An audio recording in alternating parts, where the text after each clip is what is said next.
오늘 본문 이야기는 몇 주 전 다루었던 말씀인데요, 그때는 씨에 대해서 말씀을 드렸습니다. 오늘은 그 씨가 떨어지는 땅에 대해서 살펴보겠습니다.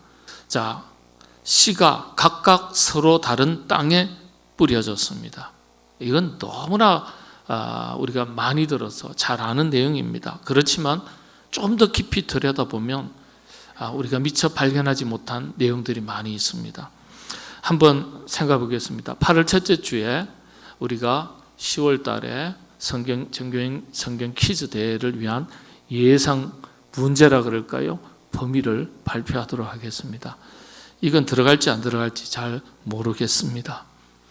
자, 네 종류의 땅이라고 했습니다. 첫 번째가 어떤 땅입니까? 길가. 두 번째는요, 돌밭. 세 번째는요, 가시떨기 땅. 네 번째는 좋은 땅입니다. 주님께서 각각의 의미를 직접 설명하셨어요. 첫째는 길가에 떨어진 씨는요, 새들이 와서 먹어버렸다. 주님께서 직접 설명하시기를 이건 사탄이 즉시 와서 그 말씀을 빼앗아 버린 것이라고 일러주셨습니다. 두 번째 돌밭은 말씀을 기쁨으로 듣기는 하지만은 뿌리가 없기 때문에 환난이나 박해, 시험이나 고난이겠죠. 이런 것들이 닥치면 그 즉시 넘어지는 것이라 설명을 해 주셨어요. 세 번째, 가시떨기 땅은요, 가시 때문에 자라지 못하는 것이라고 설명하시면서 세상의 염려, 재물의 유혹, 그리고 여러 가지 욕심 때문에 성장하지도 못하고 결실하지도 못하는 것이라고 말씀을 해 주셨습니다. 이 세 번째 땅의 가장 큰 문제는 생명은 붙어 있지만 성장도 없고 성숙도 없습니다. 그러니까 당연히 열매도 없죠. 사실 겨우 생명만 붙어 있지 그 기능과 역할은 상실한 것을 말합니다. 사실상 죽어가는 것입니다. 네 번째 좋은 땅은요, 따로 설명할 필요가 없겠죠. 30배, 60배, 100배 열매를 거두는 것이라고 말씀해 주셨습니다. 그런데 한 가지 생각해 보십시오. 주인의 입장에서 가만히 살펴보면 씨앗의 4분의 3을 손실한 겁니다. 이만저만한 손실이 아니에요. 농사 짓는 농부가 씨앗을 뿌렸는데 4분의 3을 잃어버렸다. 농부에게는 큰 충격이에요. 주님께서 이 말씀을 하신 것은요, 정말 안타까움을 가지고 말씀하신 거예요. 정말 안타까움을 가지고 말씀하신 거예요. 그냥 비유의 말씀이구나, 이 정도로만 받을 말씀이 아니라 주님의 이 이야기를 하신 주님의 의도는요, 정말 속이 타고 불이 나서 하시는 말씀이에요. 그걸 읽으셔야 돼요. 우리가 하나님의 말씀, 주님의 말씀 읽을 때는 그 말씀을 통해서 주님의 마음을 읽는 것이 정확하게 읽는 것입니다. 안타까움을 가지고 하신 말씀이에요. 결실할 수 있었던 땅은 하나밖에 없었습니다. 이건 오늘날 이 땅을 살아가는 네 종류의 그리스도인을 말하는 것이다, 이렇게 주장하는 학자도 있고요, 혹자는 네 종류의 사람을 의미하는 것이라고도 말합니다. 그도 그럴 것이 첫 번째 땅, 사람을 불신자로 볼 것이냐 아니냐의 차이로 해석이 달라집니다. 후자가 좀 더 전통적인 견해입니다. 조금 더 깊이 한번 살펴보겠습니다. 첫 번째 땅이 길가 땅입니다. 자, 이 땅의 문제가 무엇이죠? 이 땅의 문제, 주님은 길가에 뿌려진 씨앗이 자라지 못한 이유를 길가에 떨어졌기 때문이라고 설명하지 않았어요. 사탄이 뿌리를 내리고 자라지 못하도록 말씀을 빼앗아 버렸기 때문이라고 했습니다. 우리가 생각하는 것은 조금 달라요. 길가여서 뿌리 내리지 못하고 자라지 못했다고 생각해요. 아니에요. 주님은 다르게 이야기하셨어요. 사탄이 와서 그 말씀을 빼앗아 버렸기 때문이다. 사탄의 역사를 이야기하세요.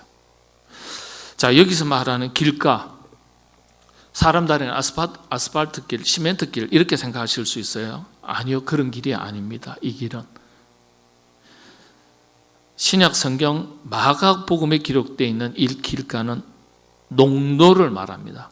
농로를 말합니다. 농로, 농사길. 우리가 아는 길가 도로가 아니에요. 농도.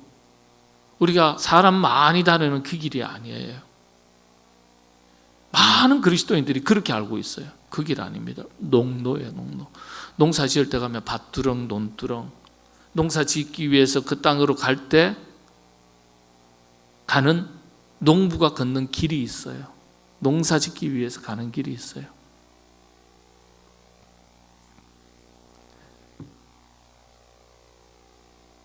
이 농로는 뿌리를 내릴 수 있는 땅입니다. 근데 주인이 씨를 뿌리다가 어떤 씨들이 그런 농로에도 떨어진 씨앗이 있다는 거예요. 어쩌다 그런 곳에 떨어져도 자라려면 자랍니다. 여러분 그렇지 않습니까? 복음의 불모지에 말씀의 씨앗이 떨어져도 복음이 자라는 것과 마찬가지예요. 그런데 자라지 못했습니다. 땅이 농로여서 그렇습니까? 길가여서 그렇습니까?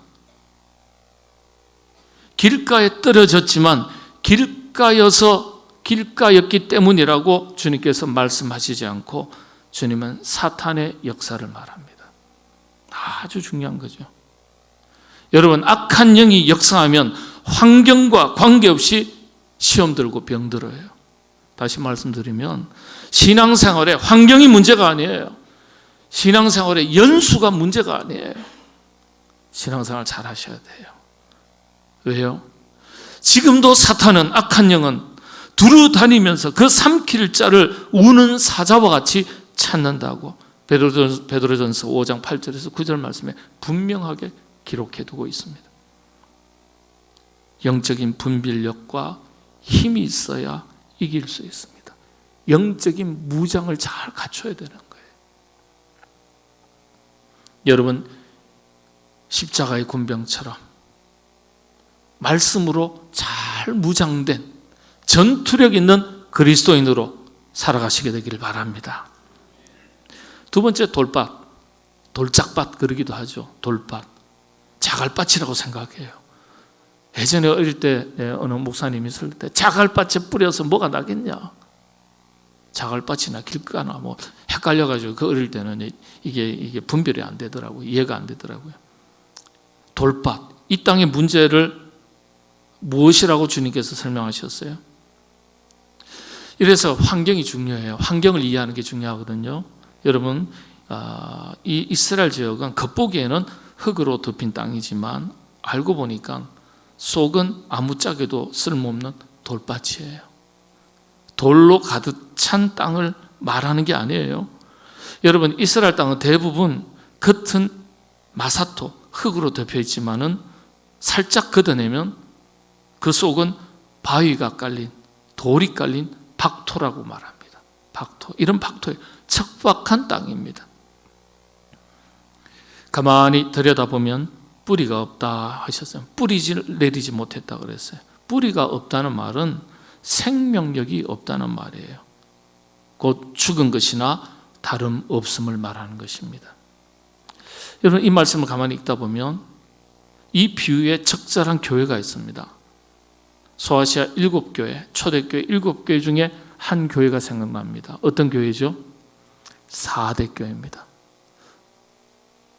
4대 교회를 가리켜 성령님께서 뭐라고 말씀하셨어요? 네가 살아있다고는 하지만 실상은 죽은 자로다. 죽은 것이로다. 여러분, 4대 교회는요, 초대교회 7교회 중에서 굉장히 부자교회입니다. 라우디게아 교회하고 더불어서요.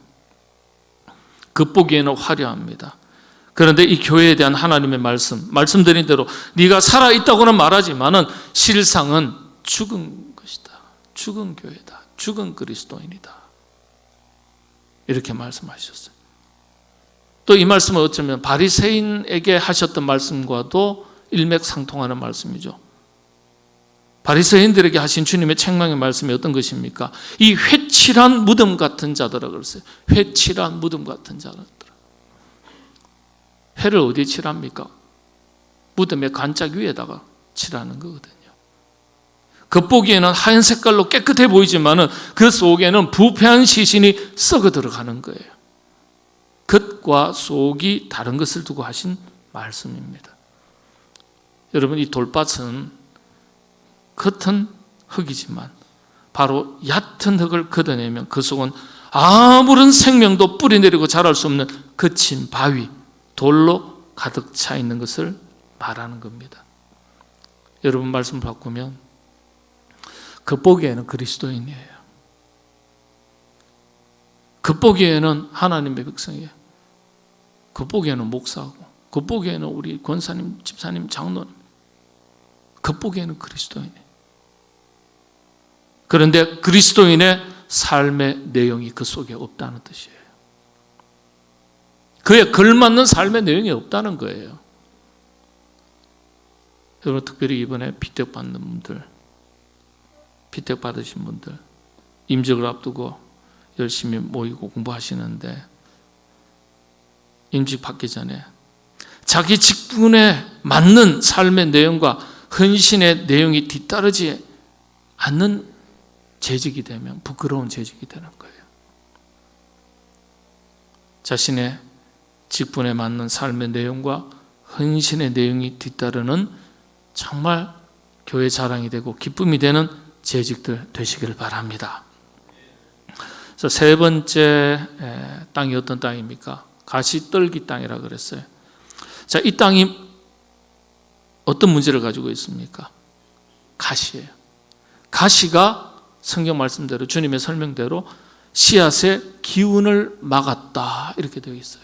제가 오늘 본문 그 서두의 말씀만 한 절 읽고 마지막 말씀만 한 절 읽었는데 그 사이에 주님께서 설명하신 내용이 거기에 담겨져 있습니다. 가시가 씨앗의 기운을 막았다. 그러시면서 가시는 세상의 염려, 재물의 유혹, 기타 욕심이라고 설명해 주셨어요. 세상살이의 걱정을 말합니다. 재물의 유혹, 재물의 마음을 빼앗겼다는 얘기예요. 물질 우상, 물질 우선주의, 물질주의에 딱 사로잡힌 것을 지적하시는 말씀이에요. 기타 욕심은 어떤 걸까요? 요한 1서 2장 16절에 있는 말씀대로 육신의 정욕, 안목의 정욕, 이생의 자랑을 말합니다. 이 모든 것은 다 아버지께로부터 온 것이 아니요 세상에서부터 온 것이다, 이렇게 설명하셨어요. 한마디로 가시떨기 땅은요, 세속화된 현장을 말합니다. 세속주의를 말하는 거예요. 세속화의 거대한 물결 속에 신앙인들이 그 파고를 헤쳐 넘어서야 하는데 넘어서지 못하고 파묻히고 매몰되는 것을 말합니다. 그 기운이, 그 가시가 기운을 막았다. 세속의 거대한 물결이 우리로 하여금 성장하지도 못하게 하고 성숙되게 하지도 못한 거예요. 이건 돈이 될 수도 있고 명예가 될 수도 있고 성공에 대한 집착이 될 수도 있고 자기 성취에 대한 욕망이 될 수도 있는 거예요. 근데 결국 그 결과가 무엇입니까? 기운을 막았다는 거예요. 성장과 성숙이 없다는 거예요. 결과는 열매가 없습니다. 열매는 유익과 기쁨이잖아요. 자신에게도 기쁨이 되지 않고 하나님께도 기쁨이 되지 않는 걸 말합니다. 또 이 가시떨기는 내적인 문제만이 아니라 외적인 문제, 곧 환경의 문제를 통칭하는 표현으로 그렇게 해석을 많이 합니다. 지나치게 바쁘고 비신앙적인 문화와 환경들로 둘러싸인 채 살아가는 사람들을 말하죠. 우리 그리스도인들도 그 속에 있죠. 그래서 그리스도인들은요, 환경 탓, 남 탓 하지 말아야 됩니다.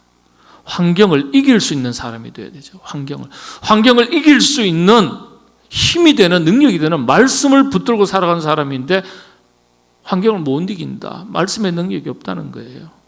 말씀을 잃어버렸기 때문이죠. 이 가시떨기 이야기, 땅을 가만히 보면요, 미래가 보이지 않아요. 기운을 막았으니까 자라지 못하잖아요. 그 사람에게는 미래가 보이지 않습니다. 미래가 없다는 거예요. 그리스도인들은 현실이 아무리 어려워도 미래를 볼 줄 알고 미래를 말할 줄 아는 사람들이어야 합니다. 성경의 위대한 인물들의 공통점은 작은 자기를 넘어서서 보다 더 큰 자기를 향해서 나아갈 줄 알았던 사람입니다. 어떠한 고난과 시련 속에서도 그 속에 파묻혀서 매몰돼서 자기의 정체성을 잃어버린 사람이 아니라 미래를 꿈꾸고 미래를 말할 줄 알고 미래를 향해서 끊임없이 도전했던 사람들입니다. 미래지향적인 사람들입니다. 그리스도인들도 교회도 미래를 향해서 끊임없이 변화해 나가야 돼요. 기운이 뻗어나가야 돼요. 여러분들이 그런 하나님의 백성들 되시고 우리 교회가 그런 미래지향적인 기운이 뻗어나가는 교회로 날마다 든든히 서갈 수 있도록 하나님께서 은혜 더해 주시기를 바랍니다. 네 번째, 좋은 땅. 이 땅에 대해서 무슨 또 다른 설명이 필요하겠습니까만은 자세히 들여다볼 내용이 있습니다. 우리나라는요, 땅이 좋아서 그런지 좋은 땅에 그저 씨를 뿌리기만 하면 잘, 그리고 가꾸기만 하면 대체로 다 잘 자라요. 그런데 성경의 땅은 그렇지 않습니다. 성경에서 말하는 좋은 땅은 그냥 있는 좋은 옥토가 아니에요. 이스라엘 백성들에게 약속하신 땅을 성경은 젖과 꿀이 흐르는 땅이라고 그렇게 설명해 주셨어요. 이스라엘 12 정탐꾼 중에서 여호수아와 갈렙 두 사람을 빼고 10명이 돌아와서는 뭐라고 보고했습니까? 죽음의 땅이라 그랬어요. 여호수아와 갈렙 이 두 사람은 과연 젖과 꿀이 흐르는 약속의 땅, 아름다운 땅이라고 했어요. 성경에 분명히 보면 아름다운 땅이라고 했어요. 과연 아름다운 땅입니다. 여러분 가만히 생각해 보십시오. 좋은 땅은 그냥 주어진 좋은 땅을 말하는 게 아니에요. 정복하고 다스리고 가꾸어서 그 땅을 좋은 땅으로 만들어 가라는 말씀이에요. 가나안 땅을 젖과 꿀이 흐르는 땅이라고 한 것은 바로 그런 의미입니다. 앞서 말씀드린 대로 이스라엘 땅은 박토입니다. 토질 자체가 좋지 않아요. 좋은 땅을 만들기 위해서 수없이 땅을 뒤집고 갈아엎고 돌을 걸러내고 기경해야만 됩니다. 한두 번 해서 될 일이 아니에요. 본문에서 말하는 좋은 땅은 바로 그런 땅을 좋은 땅이라고 말하는 겁니다. 여러분, 처음부터 좋은 땅 없어요. 길가밭도 그런 과정을 거치면 좋은 땅이 되고 돌밭도 그런 과정을 거치면 좋은 땅이 됩니다. 가시떨기밭도 가시를 걷어내고 갈면 좋은 옥토가 되는 거예요. 그런 과정을 거친 땅이 마침내 옥토, 좋은 땅이 되는 거예요. 좋은 땅이 처음부터 좋은 땅이 아니에요. 주님께서 하신 말씀의 의미가 바로 이런 의미입니다. 불모지, 황무지가 그런 과정을 거쳐서 옥토가 된다. 너희도 그런 좋은 땅이 되라. 이런 뜻이에요. 본문 이야기를 통해서 주님께서 우리에게 하시고 싶은 말씀이 바로 이것입니다. 좋은 옥토 되는 과정을 거쳐야 된다. 좋은 옥토 되는 과정을 거쳐야 된다. 그런 옥토가 되었을 때 씨앗이 뿌리 내리고 자라서 결실하는 것임을 말씀하신 거예요. 그런 피땀 어린 자기 노력과 변화의 과정이 필요한 것을 가르쳐 주신 거예요. 그러니까 주인의 입장에서 씨를 뿌렸는데 4분의 3을 잃어버렸어요. 4분의 1밖에 기대할 수가 없는 거예요. 그런 좋은 땅, 안타까움을 가지고 말씀하시면서 그렇게 피땀 흘려서 자기 노력과 변화의 과정을 거쳐서 결실할 수 있는 좋은 땅이 되라. 안타까움으로 하신 말씀이에요. 여러분, 좋은 옥토에 대한 교훈이 하나 더 있습니다. 좋은 옥토도 내버려 두면 황무지가 됩니다. 온갖 잡초가 자라서 엉망이 됩니다. 농사지을 좋은 땅이 불모지로 바뀝니다. 그래서 끊임없이 가꿔야 된다는, 끊임없이. 사람도 이와 같습니다. 우리 자신의 내면 세계를 끊임없이 가꾸고 새롭게 해야 돼요. 밭은 사람을 더 정확하게는 우리 내면 세계, 우리 마음을 말합니다. 생각해 보십시오. 여러분 자신의 마음밭은 어떤 밭이십니까? 좋은 옥토이십니까? 아유, 가시밭이에요. 길가예요. 돌밭이에요. 여러분 기억하시길 바랍니다. 하루에도 몇 번씩 바뀌는 밭이 사람의 마음밭입니다. 사람의 마음이 이렇게 순식간에 바뀌어요. 아침 다르고 저녁 다릅니다. 평온하다가도 자신의 누군가 마음에 상처를 주는 말 한마디만 하면 이 속에서 지옥으로 바뀌어버려요. 가시밭으로 바뀌어요. 자신의 생각과 마음에 맞지 않는 일을 보거나 듣거나 하면 순식간에 마음이 지옥이 됩니다. 예? 마음 관리, 내면 세계 관리, 신앙 관리, 자신의 마음을 잘 다스리는 것이 정말 어렵습니다. 그러나 참 중요하죠. 좋은 밭이어야 열매를 기대할 수 있기 때문에 그렇습니다. 좋은 밭이 되어도 유지 관리하는 것도 역시 어렵습니다. 계속해서 말씀드리지만 주인은 4분의 3이라는 큰 손실을 입었습니다. 근데 오늘 이야기의 문제의 핵심은요, 씨앗이 문제가 아니라 뭐가 문제라고요? 땅이 문제였어요. 땅이. 더 깊이 들여다보면 환경이 문제라고 생각하기 쉽습니다. 일구지 않은 땅이 문제였어요. 일구지 않은 땅. 길가도 일구면 좋은 땅, 돌밭도 일구면 좋은 땅, 가지밭도 일구면 좋은 땅. 환경이 문제가 아니에요. 가꾸지 않은 땅이 문제였어요. 여러분 자신의 마음밭을 잘 다스리고 관리하고 가꾸지 않으면 여러분은 황무지가 될 수 있어요. 우리 자신의 마음밭을 잘 다스리고 관리하고 그래서 좋은 옥토가 되도록 날마다 새롭게 변화를 받아야 하겠습니다. 하나님은 타락한 이후에 아담과 하와에게 이런 말씀을 하셨어요. 참 의미 있는 말씀이에요. 이 말씀 드리고 말씀 마치겠습니다. 아담과 하와에게 뭐라고 말씀하셨어요? 이 세상 살이에 대한 특징을 딱 설명하셨어요. 뭐 필경은 죽게 될 것이다. 해산의 고통이 있을 것이다.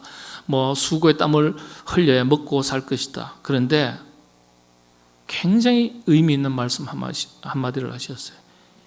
이제 이 땅이 너희에게 가시와 은근키를 낼 것이다 하셨어요. 가시와 은근키. 그래서 타락한 이후에 모든 땅에는 이 가시와 은근키가 나옵니다.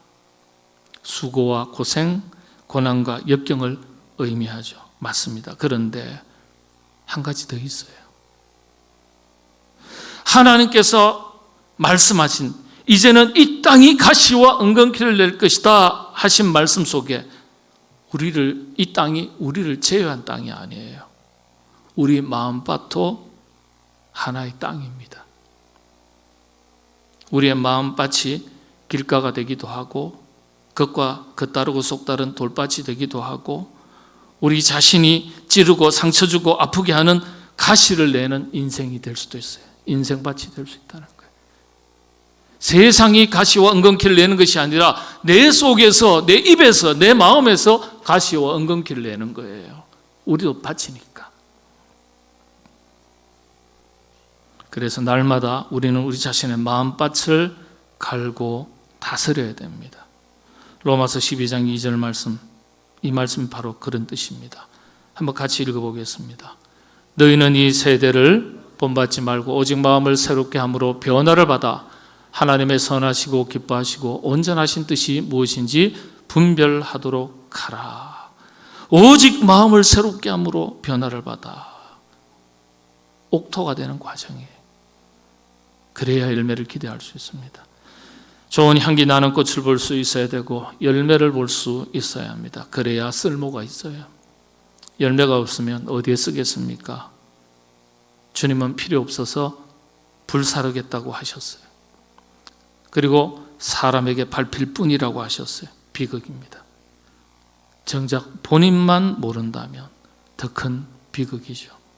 우리 모두 주님의 가르침을 가슴에 잘 새겨서 좋은 밭이 되어서 30배, 60배, 100배 좋은 열매 맺는 그리스도인으로 살아가시게 되기를 바랍니다.